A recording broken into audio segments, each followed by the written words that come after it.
Good morning and welcome to Coffee Talk Tuesday.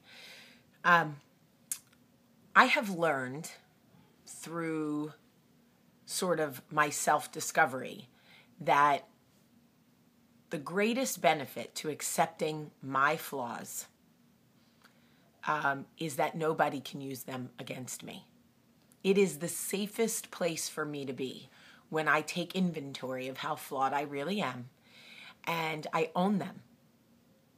I don't just own them, but I truly accept my shortcomings and my flaws, because I spent years with people going, do you have to talk so loud? You're so loud. Do you have an inside voice? And it would offend me and it would make me angry and I would get defensive and lash out at the person until one day I was like, I am kind of loud actually. I'm a loud person.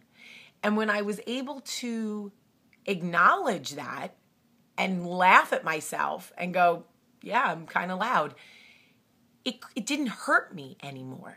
When people made comments about how loud I was able to laugh about it and accept it. Accepting your flaws is the first step in really loving yourself. Because when you can see your shortcomings, you're able to have a chuckle. Like, I suffer from body dysmorphia. I always have, and I probably always will.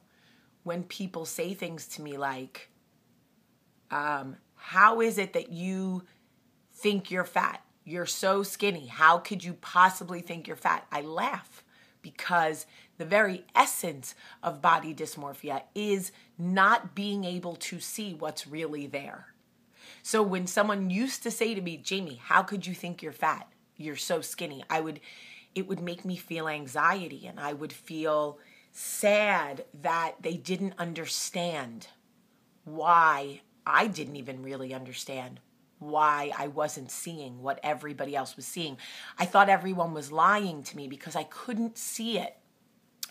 Once I realized what I had and I accepted it, it became funny to me. I was able, and I bet you're thinking, okay, so if I accept that I'm 20 pounds overweight, if I accept that I'm terrible with money, if I accept that I curse too much, that somehow you will lose your motivation to improve those flaws.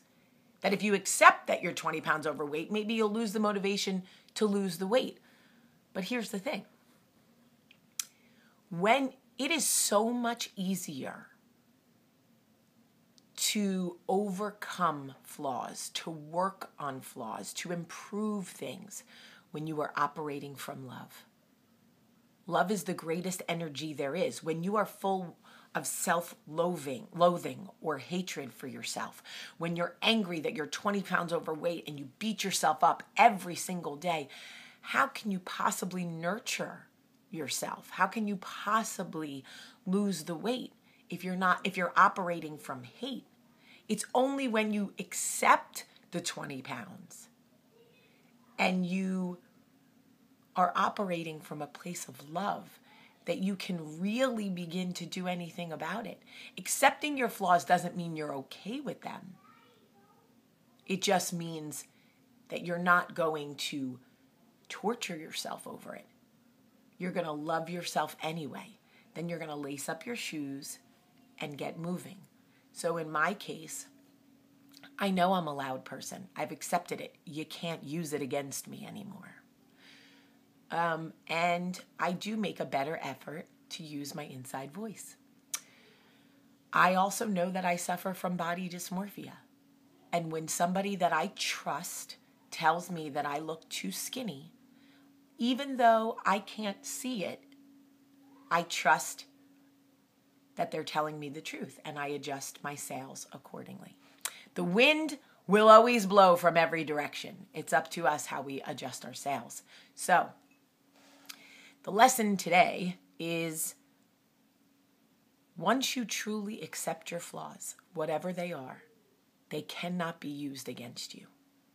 And only in true self-acceptance can we start from love to make improvements. I love you today. Have a great day.